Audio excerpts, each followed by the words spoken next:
Hiro Onoda, guarde bem esse nome. Ele foi um tenente japonês que foi cumprindo uma ordem militar por mais de 30 anos durante a Segunda Guerra Mundial.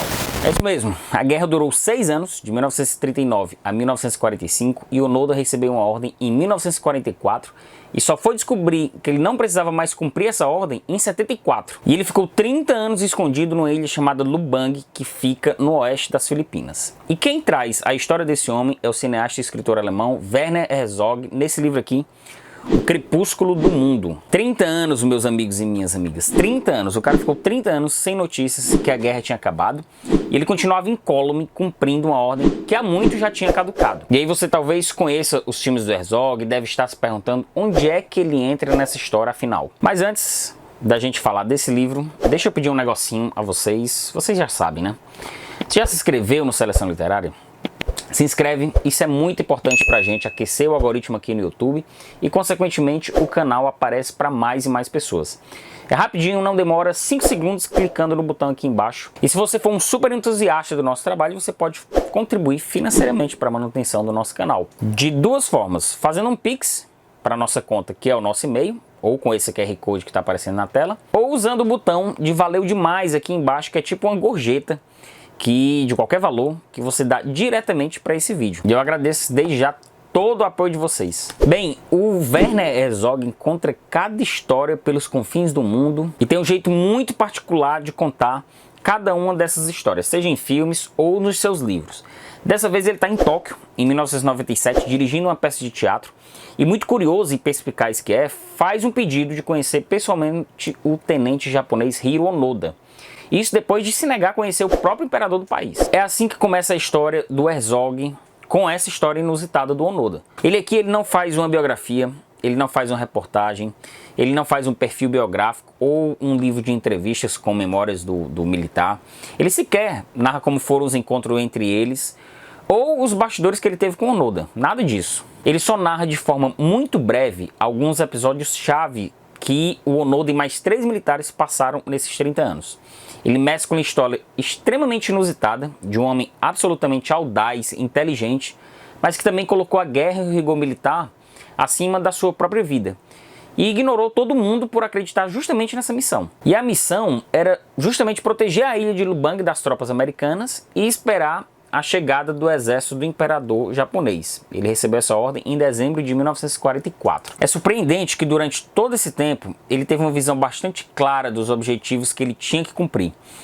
E como o mundo no seu entorno continuava acontecendo apesar da inércia dele naquela ilha. Por exemplo, para vocês terem uma ideia, as movimentações militares que ele via do alto das montanhas eram o resultado das guerras da Coreia e do Vietnã, e não do conflito mundial em que ele participava e que ele acreditava que o Japão ainda estivesse em conflito. A própria ilha como um todo, apesar de não ser muito grande, ela era suficiente para que ele pudesse se movimentar e se esconder, mas também não ficava muito distante das pequenas vilas e aldeias do entorno ali próximas do litoral.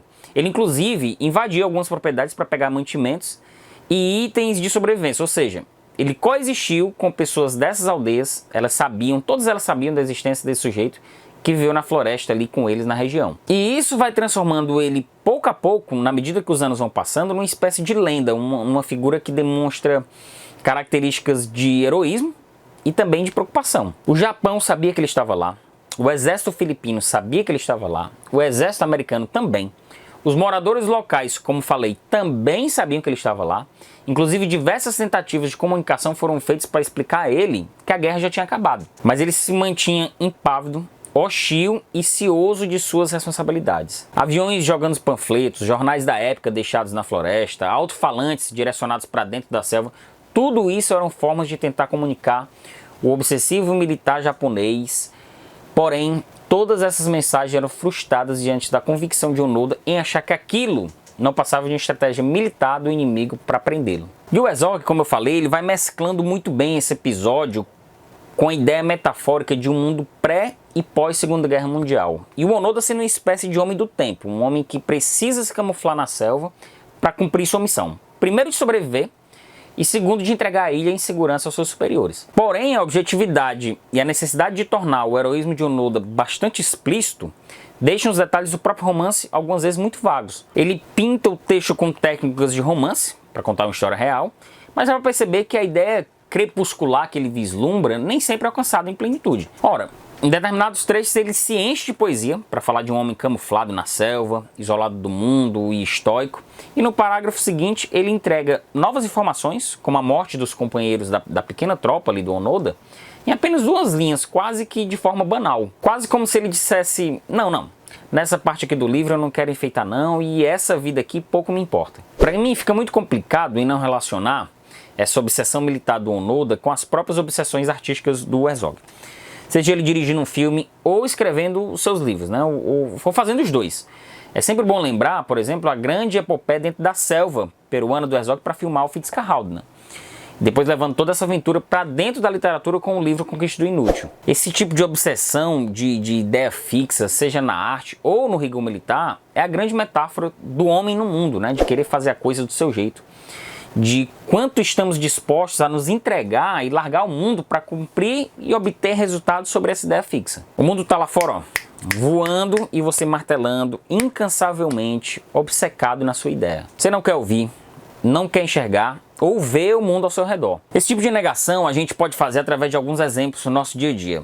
Precisa descobrindo a história deste homem, do Onoda, ou abrindo as páginas da Bíblia, por exemplo, e se deparar com a famosa declaração do então discípulo Tomé, que disse, a grosso modo, que só acredita vendo, né? Ou abrir também as páginas dos jornais, né? Se deparar com a notícia de que determinado grupo de pessoas negam resultados de eleições. E esse tipo de conexão é o que a boa literatura, seja nas páginas de um livro ou no roteiro de um filme, serve, né? Às vezes isso vira até um alerta para um mundo tão cheio de ideias modernas, tão tecnologicamente conectado e que nos vendem tão bem atos de heroísmo por aí, que valoriza tanto os nossos supostos grandes feitos individuais, que no final das contas, ao raiar do dia, quando a noite chega e a luz do sol vai embora, a gente só conquista mesmo o inútil. Bom, meu povo, vamos nos estender mais sobre este livro agora aqui, na aba de comentários. Me conta se você já leu, se conhece esse livro, se ainda vai ler, ou se você só conhece mesmo os filmes do Werner Herzog. Deixa aqui seu comentário e aproveite para me indicar outras leituras também. E lembre-se de se inscrever e deixar o like, isso ajuda demais nosso canal. Valeu!